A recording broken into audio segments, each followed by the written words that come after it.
Thank you. Thank you. Good morning. Um, Thank you so much for having me. Yesterday was wonderful to get to see the Cancer Center and get to talk with everyone and have dinner.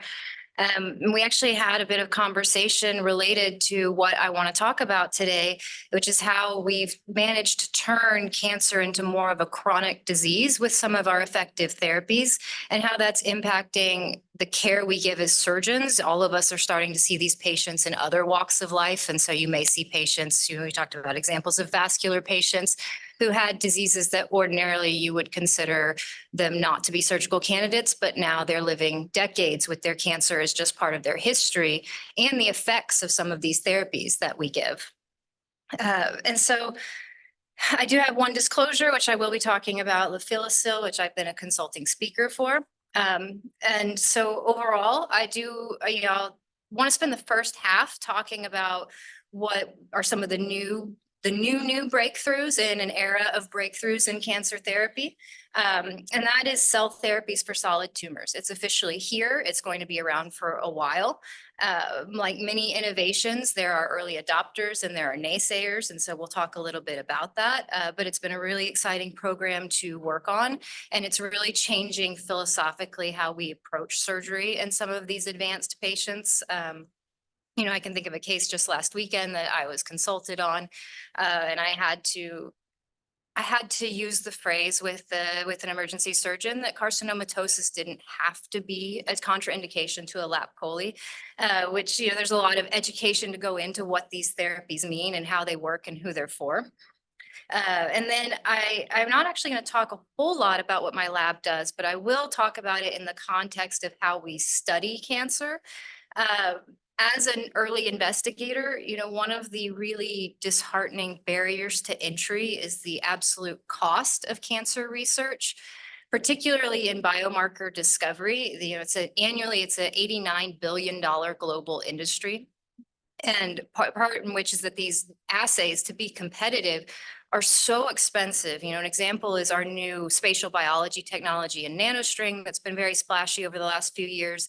A single slide, so if you were to study one patient's tumor, a single slide is $5,000. And so for a new investigator, you can see your startup package evaporate very quickly on a very few amount of patients, and it's hard to be competitive for those grants. And so I'm very lucky to be at Stanford now, where a lot of people are invested in innovation and material science and biotechnology. And so a lot of our research is just as much about studying the biology of the cancer, but studying how we study cancer, and can we make those assays more accessible, and can we make them cheaper and higher throughput? And then lastly, I hope to sprinkle in there a lot of amplification of how surgeons specifically have changed this landscape, because I think we're coming full circle to an era of new surgical trials because these therapies have changed patient care so much. So on that note, no cancer immunotherapy talk would be complete without mentioning Dr. William B. Coley. He was a surgeon, a sarcoma surgeon, who, like many others, he wasn't the first to notice that a lot of tumors were noted to spontaneously regress, and particularly related to a recent infection. In fact, that observation has been documented going back hundreds and hundreds of years, when it was an active practice to smear, dirt or even feces on a fungating tumor to infect it because you could see a response. And so Dr. Coley, developed what's been dubbed Coley's toxin, and he's credited as being the father of immunotherapy. He was at MSK in 1890. He treated over 1,000 patients by injecting mostly streptococcus-derived toxins into inoperable bone sarcomas. And this was by no means a precise therapy, but it did work often enough that the field was born and there remained interest. But it took, over 125 years to become what we know now as checkpoint blockade. But this was the kind of thing that I would see in my fellowship, which was brand new to me. When I graduated and went into fellowship, melanoma was still a very dismal disease. We were still debating the role of lymph node surgery. But then meanwhile, in the clinical trials, when I got to Memorial Sloan Kettering, there were patients that would receive a single dose of dual agent checkpoint blockade, like this patient here, who has an inoperable chest wall recurrence, and after just one dose had a complete response. And this was absolutely fascinating to me. And so if you look at the timeline of the cancer therapy development in melanoma, this is a very young therapy, first received approval in 2011 with ipilimumab. Although immunotherapy had been in development for a while, some of our older therapies that we think of, like interferon or IL-2, but overall, most of those therapies were not effective. There was very little survival benefit. They were highly toxic.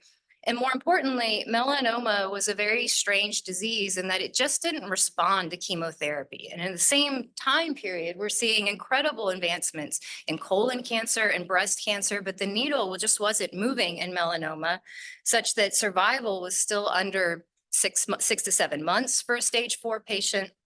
And there were virtually no long-term survivors for a stage 4 patient at 2 years. So a refresher on what checkpoint blockade means. Typically, we're talking about CTLA-4 and PD-1. Those are our most common agents in the clinic. And the analogy that we use is that these drugs are like the brakes on a car, that when a checkpoint is engaged, it's a regulatory signal on a T cell that shuts it down.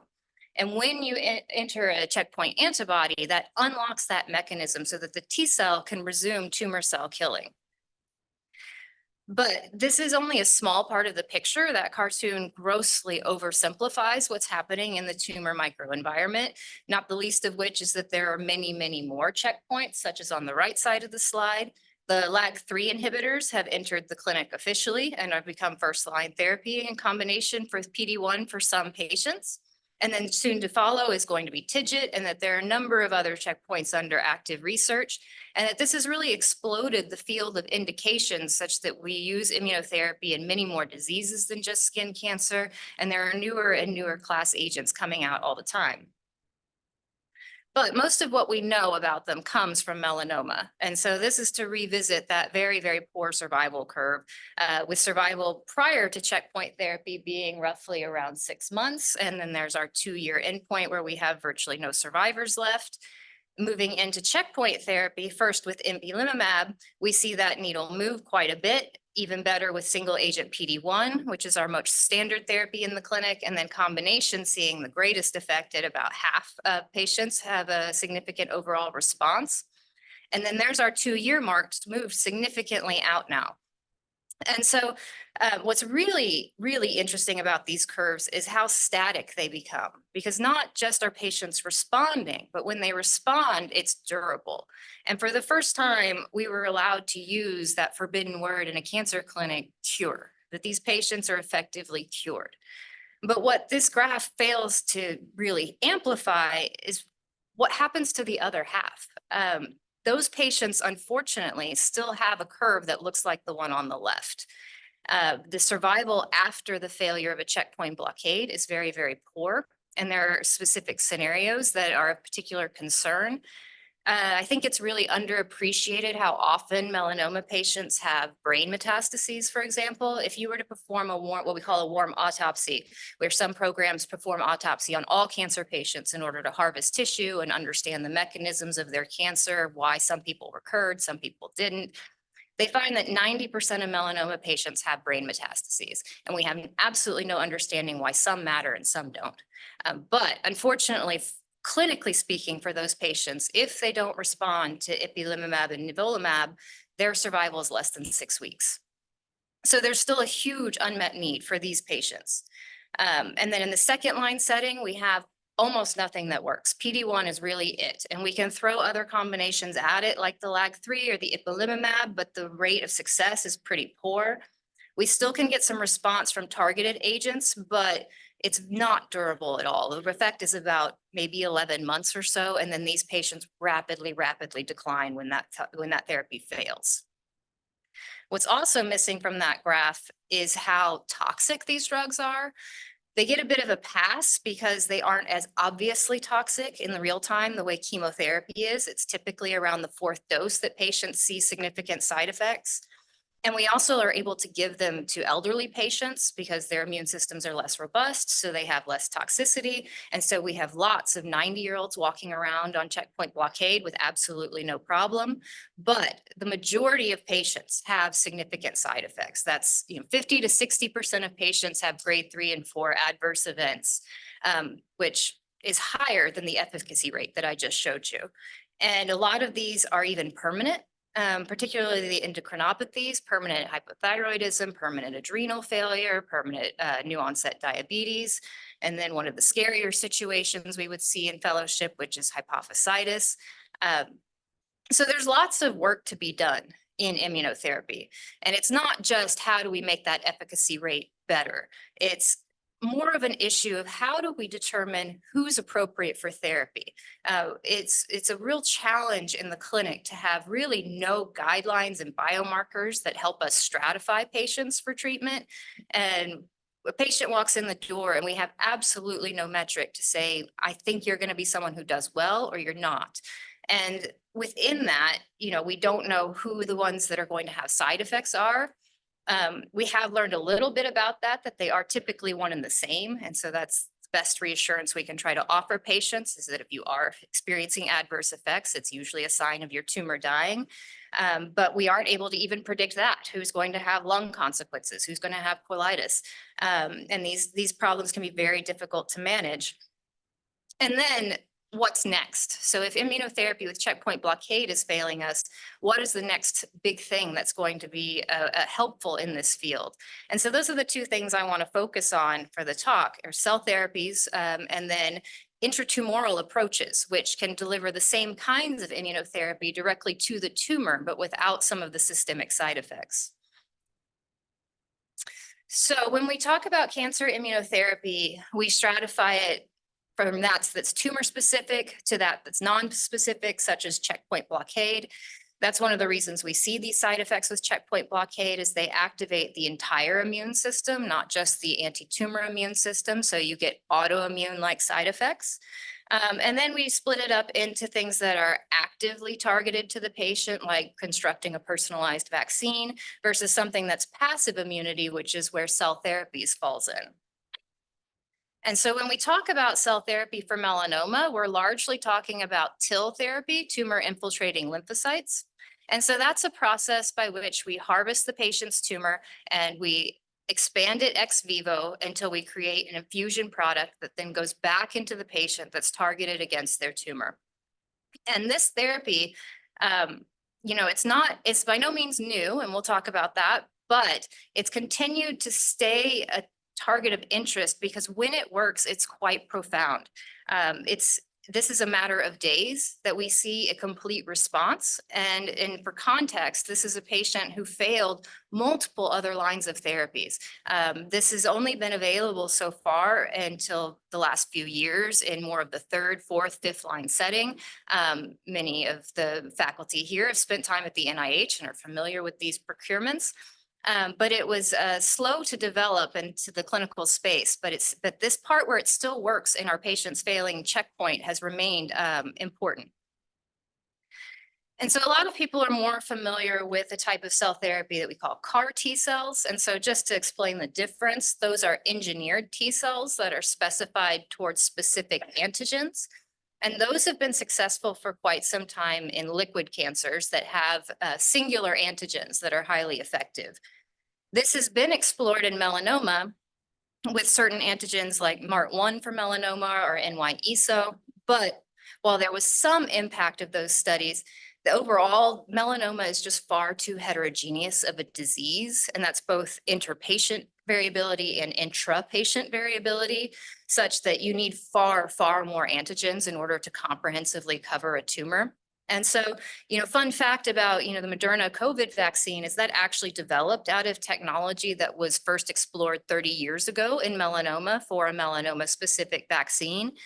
And that first vaccine had, I think, 8 antigens in it, which was not nearly enough. And then for those who followed melanoma news, in the last 2 years, there's been a big splash about personalized vaccines in melanoma.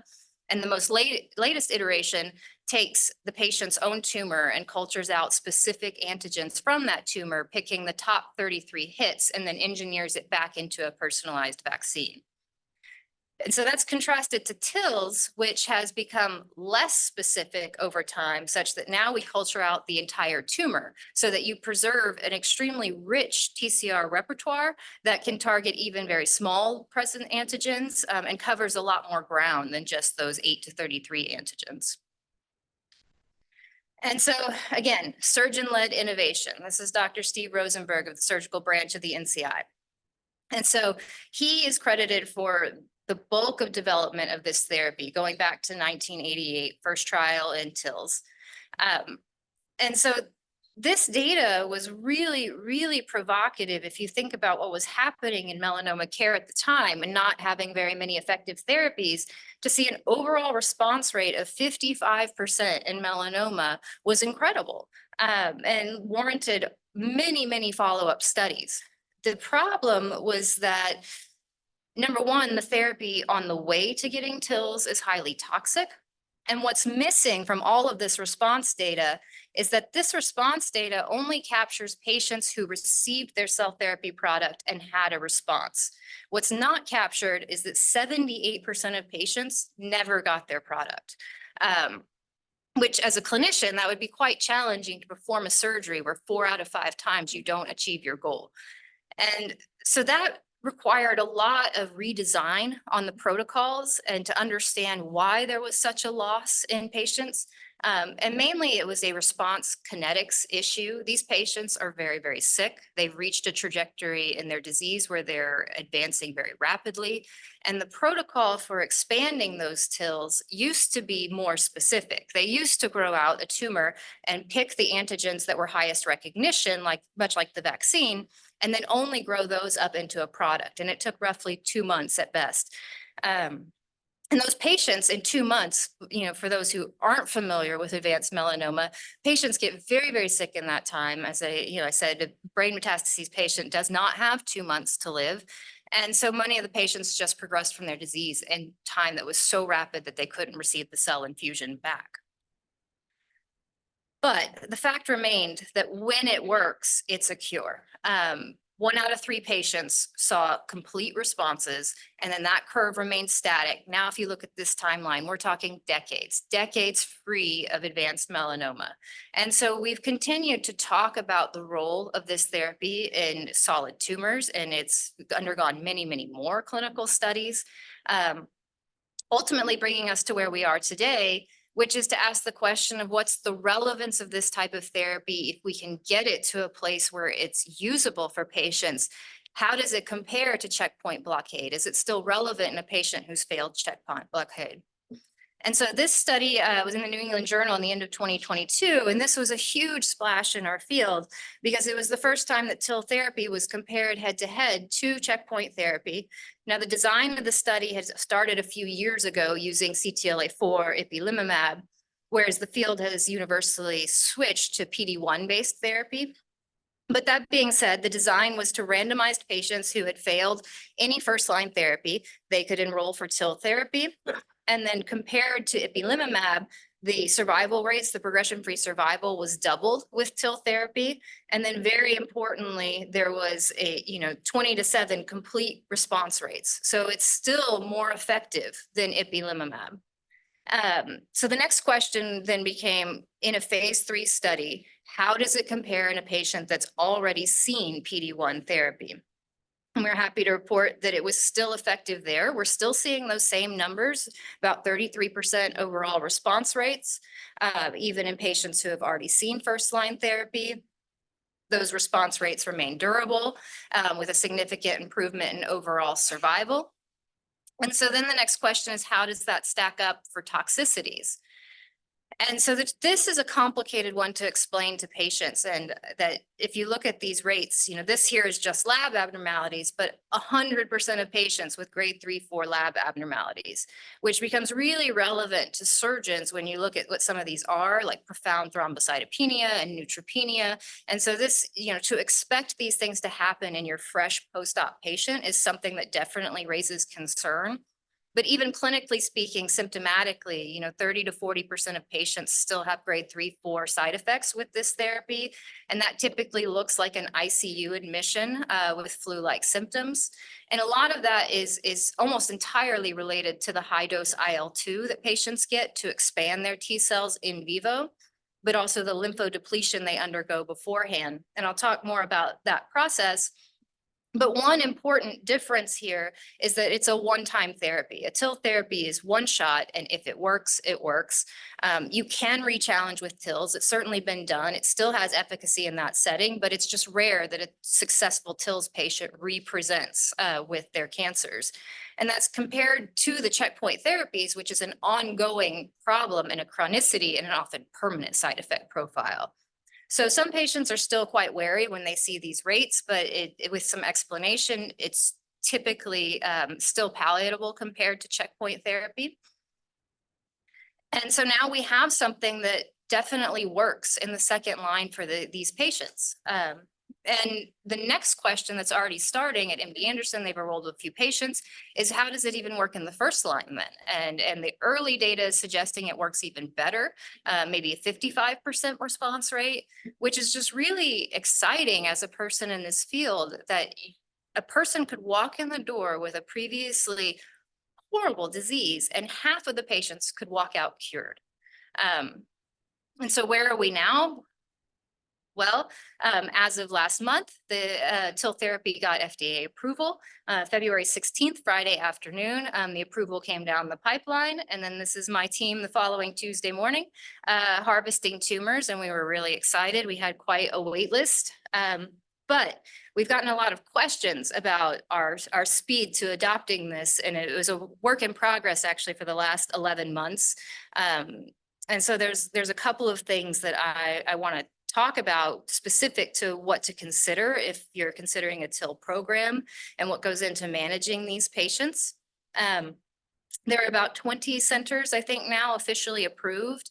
And one important limitation is the scalability. There's a single manufacturer right now of TILs, which was a critical piece of the safety and approval, that it's highly, highly regulated. You can't just walk into anywhere, order TILs here. It has to be approved by the manufacturer. So there are only a couple of slots handed out each week. And I think by the end of the first 6 months, there's anticipated to be 50 sites online. And so there's a number of important considerations for the surgeon involved with patient selection and what kind of therapies the patient's going to undertake. But it comes down to a lot of infrastructure and care coordination. And the surgeon is a very critical part of that team. And I really want to avoid a landscape where we move into the role of technician and you can order your tumor harvest here when there's a lot to think about for these patients. So to revisit the schematic of how this works, so a patient comes in with a tumor. It can be anywhere. We have grown TILs from just about anything. And they undergo the surgical resection after we've discussed as a multidisciplinary tumor board a number of factors like their prior treatment history, have they received radiation, have they had infections, and then how morbid is the surgery likely to be to retrieve it. And then, as I mentioned, an important part of getting to this place was a change in the preparation protocol. So now patients are no longer waiting 6 to 8 weeks plus, it's 21 days. So you have to be able to ensure that 21 days after your operation to retrieve tumor, this patient is ready to get lymphodepleting chemotherapy with cyclophosphamide and fludarabine, followed by a week in the ICU, followed by reinfusion of the TILs, followed by high dose IL-2. And so patients have to be fairly fit to undergo this. And then afterwards, even afterwards, they require a lot of care. It is required that they be local to the hospital within 30 minutes drive for at least a month. And so for many of us that have large encashment areas like you do, like I do, that is not a small burden on patients to be able to move next to the hospital for an entire month. And so the patients that are appropriate for this right now is melanoma refractory to PD-1, or if they're BRAF mutant, they also have to have failed BRAF therapy. They have to be an ECOG 0/1 with good cardiopulmonary reserve because of the capillary leak we see with IL-2. And for the most part, I don't have to worry about this because in order to undergo the whole program. They have to be so fit and they have such a stringent preoperative workup that the surgical piece is actually the easiest part of it. But disease kinetics are certainly an issue at play. As I mentioned, especially the BRAF failures tend to progress very, very rapidly. We have a couple of patients right now that we just can't keep out of the hospital long enough to get to their TIL surgery. So one of the pieces of advice is if you have a patient you think is appropriate, you should have referred the patient already, basically. But think about it early, especially now. And then what kind of therapies could you potentially offer in the meanwhile to palliate them and slow down their disease? If you're considering radiation or a palliative resection, you want to consider what your target lesion was to make sure you don't destroy your opportunity to procure the TILs. But the surgical risks have been low across the studies, very minimal cellulitis, type of wound infections that were easily resolved. But that post-surgical cytopenia, again, is something worth considering. We consider it a soft contraindication to think about patients with indwelling stents, biliary obstruction, indwelling catheters, the urology patients. Those tumors also tend to be highly vascular and bleed a lot. And so you just have to think very carefully about what's going to happen to the patient in the fresh post-operative period. And then overall, the site is the bottom line is what's easiest so that the patient can recover. You need at least 1.5 centimeters of tissue, so core biopsies currently won't cut it. And then you also want to consider the risk of contamination. So we don't currently harvest from intraluminal tumors in the bowel, mucosal tumors. The rate of being able to successfully generate TILs is pretty small because of the bacterial contamination. And then there's some specific pathologic features I will go over in the pro section, but when it comes to site selection, you also want to critically think about what prior therapies the tumors have seen. Radiated tumors are not typically ideal. They can have a much lower lymphocyte count. And radiographic interpretation of immunotherapy is a big topic in general right now. We are learning that RECIST criteria in the traditional sense doesn't apply with immunotherapy. Immune activating agents can cause all of the lymph nodes in the body to light up. And we have a concept that we call pseudo progression that we allow for that isn't true tumor progression, but simply immune activation. And then in regards to the site, I think this is another opportunity for surgical study because the data right now has trends towards some sites being better than others, like lung tends to be very rich in TILs, whereas brain tumors don't successfully grow TILs very well. But across the data, there's currently no guideline that there is a specific site that is not successful as long as you can generate about 1 billion cells. But I find it as a biologist hard to believe that a liver tropic tumor doesn't have intrinsically different qualities than, say, a nodotropic tumor. And so I think there's a real opportunity to study combined TILs from multiple harvests. And then debulking is coming back in vogue. Does that help to remove sites of distraction in the body and leave a small percentage of tumor for monitoring and remove the remainder of tumor, which anyone who knows me well knows that I'm a surgical minimalist. I don't believe melanoma is a surgical disease. And here we are talking about potentially debulking melanoma. And so it's really coming full circle in how we think about these patients. And so this is an example of one of our patients. And on the right, you're seeing the long-term left iliac disease that he had that'd been radiated. He'd had prior immunotherapy. A large portion of that tumor is necrotic, and certainly incisional biopsies have been done, but it made me profoundly nervous to have a plan to cut directly into this necrotic tumor and hope for the best. But while he was awaiting approval and workup, the images on the left side of the screen with the right inguinal tumor had emerged. And so this was a fresh, untreated tumor that was 4 centimeters in size, and it was perfect for harvesting.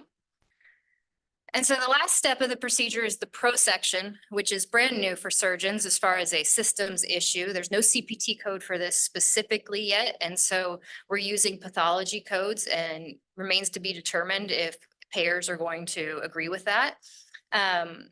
Some places like Moffitt, the cell therapies person comes to the OR and they perform that part of the procedure. At Stanford, I do that part of the procedure, but the FDA has said that the tumor cannot leave the operating room for sterility reasons. This is a $500,000 procedure. And so if anything happens to that tumor, it's a wash. And so right now it has to be processed in the operating room directly back to the manufacturing facility. And so the most important part is to remove non-tumor tissue. We've seen this particularly in breast, that the fatty tissue around the tumor contains a lot of suppressive cells that actually harm your outcomes.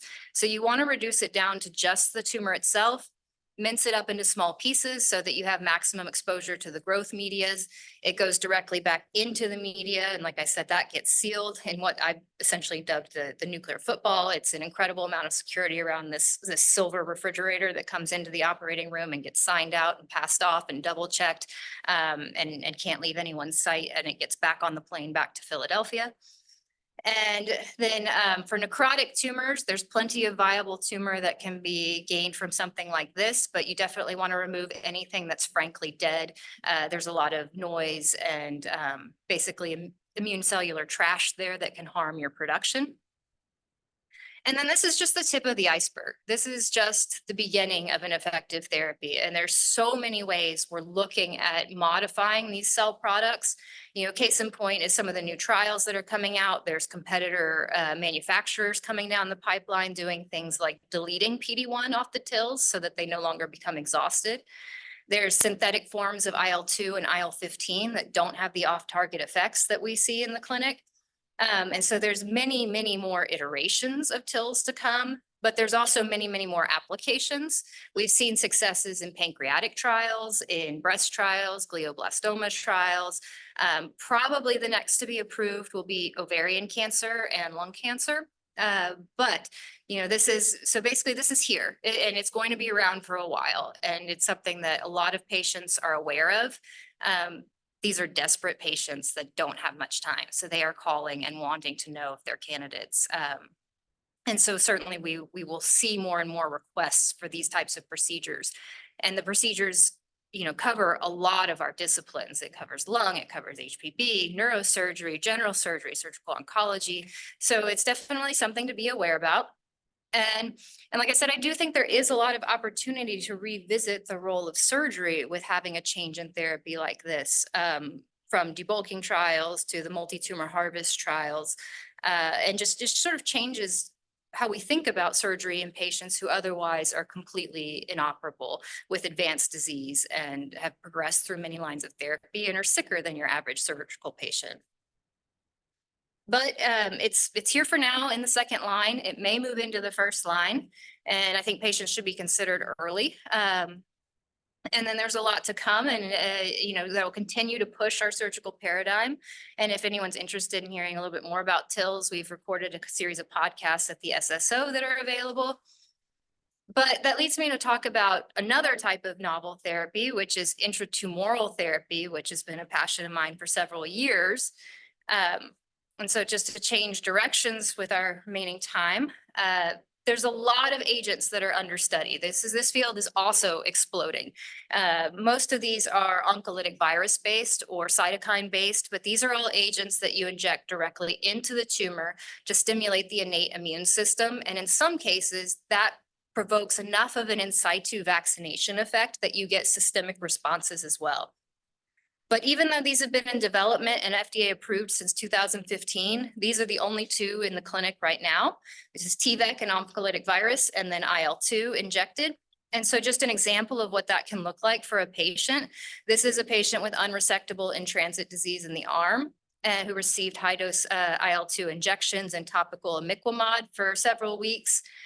And so I don't want to make the mistake of selling this as a non-morbid therapy. This is clearly a highly inflammatory condition, and it's basically the same as putting the patient through a bad burn and burning away the tumor, and what's left is healed. And what you see, though, is that you get this autoimmune effect on the remaining skin cells with vitiligo. And then you have this residual pigment that is essentially a tattoo of melanin. So these melanophages, which are skin-specific macrophages, eat up the tumor, and then some of the pigment will forever remain. But this is also durable. These patients, we have a series of patients we reported on that are now 5+ years out, and they've had no recurrences. And so even though the historic thinking about these types of therapies is that they were regional only, that clearly is a sign to us that you're getting a lot more systemic effect than we previously realized. And so TVEC is the agent that we've been using the most in the clinic, less so the IL-2 anymore. And this is a modified herpes virus. Tumor cells have a defective immune system machinery such that they can be preferentially infected where normal tissue is not. The virus is modified so that it releases GM-CSF cytokine into the local tissue. It also is modified so that it can't be uptaken by neuronal cells where it normally lives, and so it's immediately evacuated from the body. And this serves to mature the local dendritic cells to present melanoma antigens when the cell lyses and breaks apart, and recruits additional T cells that then are those specific T cells can migrate to other parts of the body and attack uninjected sites.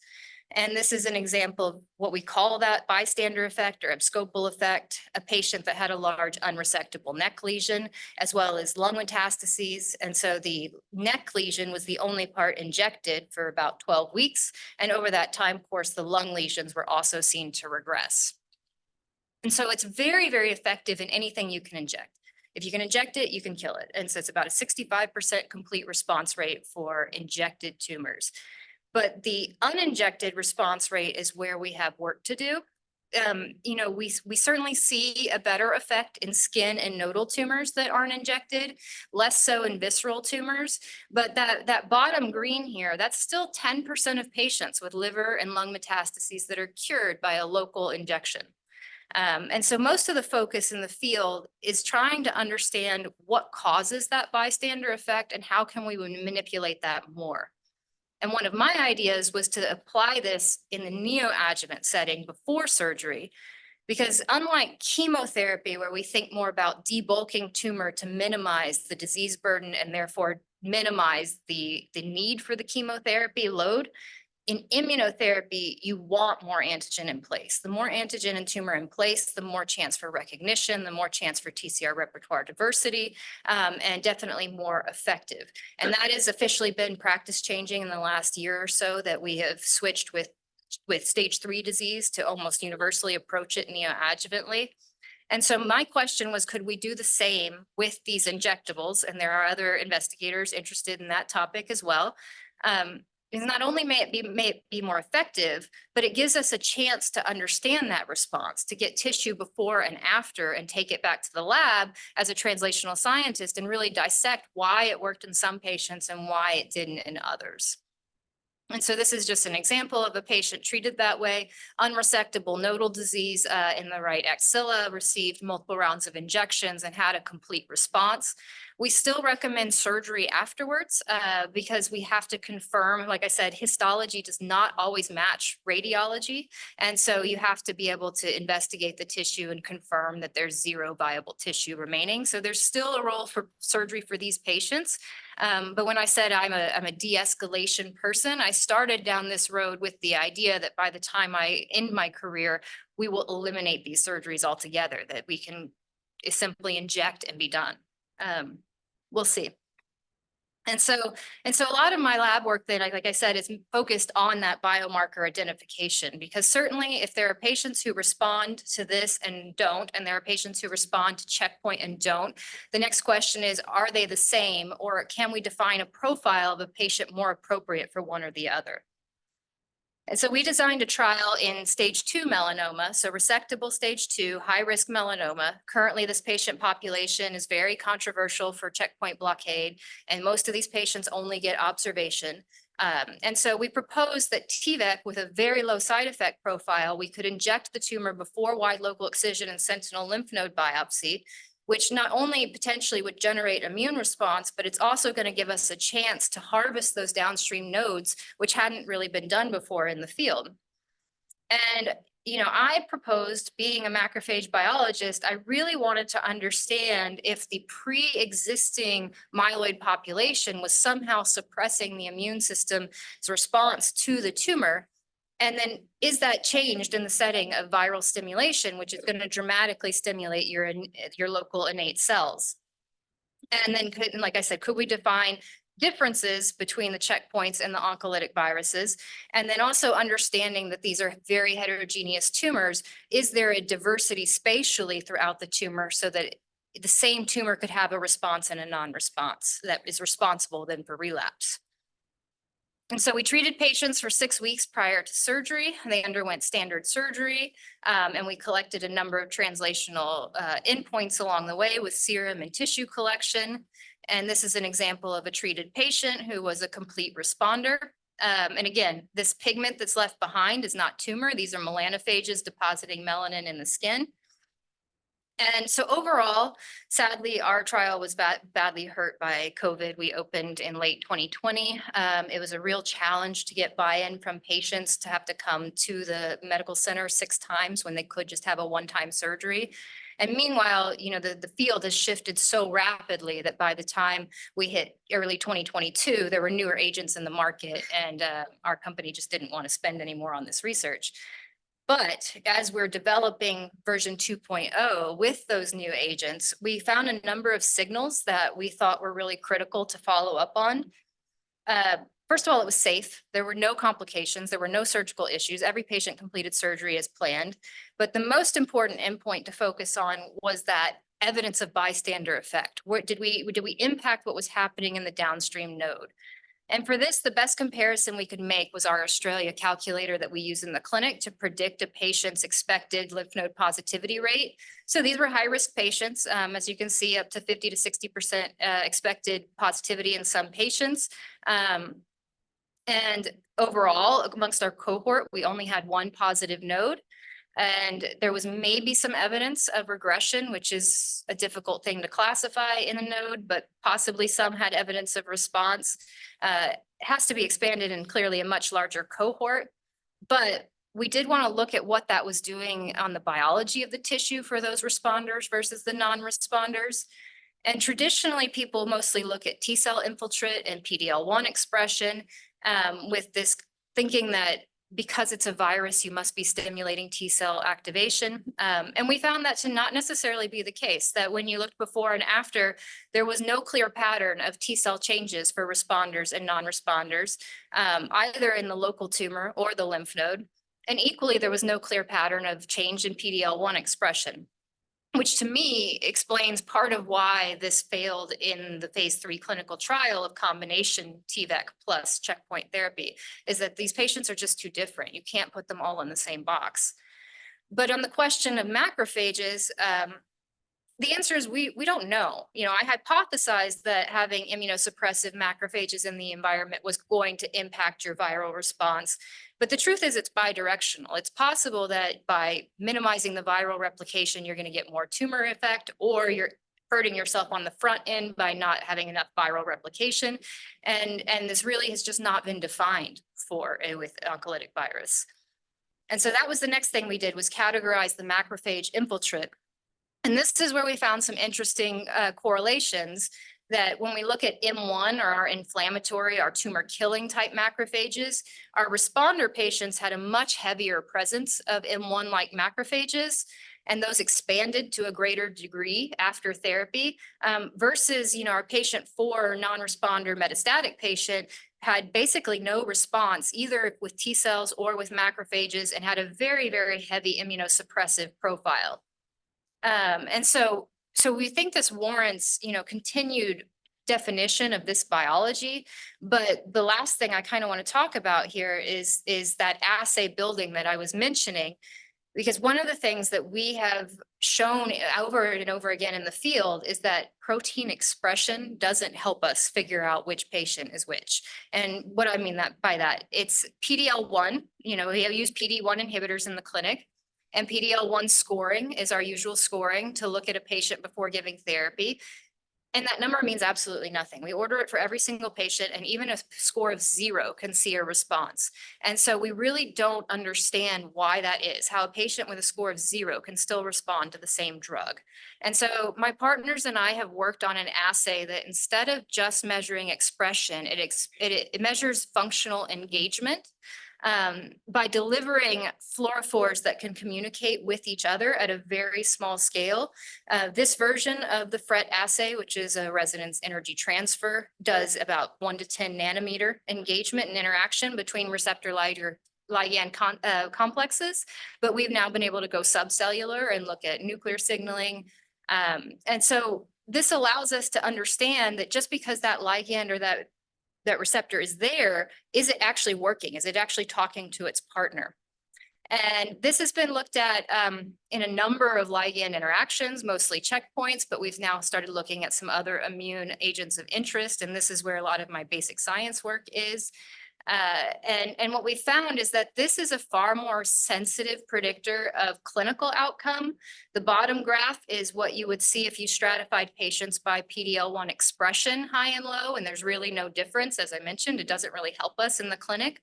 But if you stratify by interactive state, now we start to see some important differences. What hadn't really been done in the field, though, is to understand the cellular players here. And number one, as I mentioned, that spatial diversity in the tumors, there's a really wide distribution. You will have the same tumor have areas of very low interactive state and very high interactive state. And so that we understand now that you can't just mince up a tumor and put it in a blender and do flow cytometry, that it's not going to give you the whole picture that the geography of the tumor is going to give you. And really surprising was that there wasn't a correlation in many cases to T cell infiltrate. And if anything, some of our samples had a negative correlation. You could hypothesize it's a bit of a cellular hunger, that if you have fewer cells around, they're going to be stronger in their interaction. But there was a lot left to be defined here. And it has never been done longitudinally until our TVEC study to look both in the same patient over time, what happens with therapy. And so that's what we did first, to look at our TVEC study. And this was really exciting to us, that we saw in complete responders. So our red line here is basically zero interactive state. And our complete responders started with non-interactive states that were highly, highly stimulated to become interactive. So turning cold tumors hot. Versus our non-responder metastatic patient 4 here, there was no change, remained non-interactive after therapy.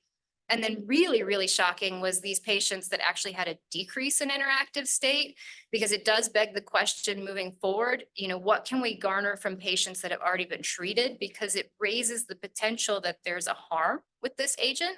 But you can envision down the road that there's an appropriate stratification here, that if you're able to identify cold tumors that are appropriate for preoperative oncolytic virus versus hot tumors that maybe should go straight to surgery or are even better candidates for checkpoint blockade, that we think there's a real potential here to bring this to the clinic. And so that's our goal right now, is to validate this in more TVEC patients and in pre and post checkpoint blockade, which is what we're doing right now, in order to design a biomarker-driven clinical trial using this type of approach to understand which patients are appropriate for therapy.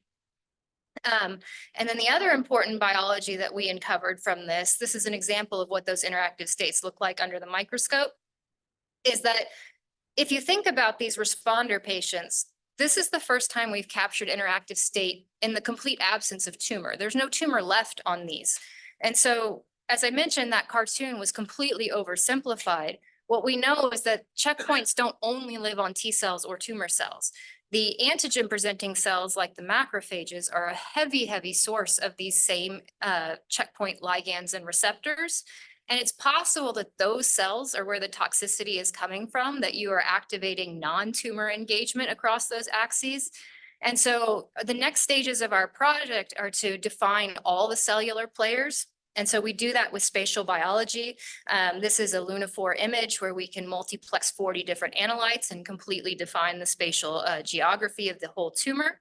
And then we've accelerated the IFRET assay into what we call the FuncoMap, which is now a software designed algorithm that surveys the entire tumor under the microscope and can then layer the interactive state over those cellular players, so that we can more specifically define on a single cell level which cells are actually active in each patient. And from there, we'll see, but we definitely are learning a lot more biology. And like I said, our goal is to implement this into a prospective clinical trial over the next 2 years. And so I just want to end with, I hope I've left you with the impression of how important the surgeon's role in these multidisciplinary discussions are. We're changing everything we think about surgery. We're de-escalating low-risk surgery and escalating high-risk surgery. And surgeons have really been at the forefront of many of these developments because we have such a unique position to be in between the bench and the bedside. Some of us are at both, but in that in-between space, you actually touch the tumor in a way that other clinicians don't, and certainly understand the impact of these decisions on the patient's quality of life in a way that basic scientists don't. And so I just encourage, trainees to really get excited about translational science and stay in this space. And I think there's a lot of surgical trials to come back in vogue with surgeons at the lead of clinical trials because of how many questions we can now ask about the relevance of surgery in patients we didn't formerly operate on. And so with that, I think my big team, they're all wonderful and we have a great time. It's a lot of fun doing this. And I welcome any questions.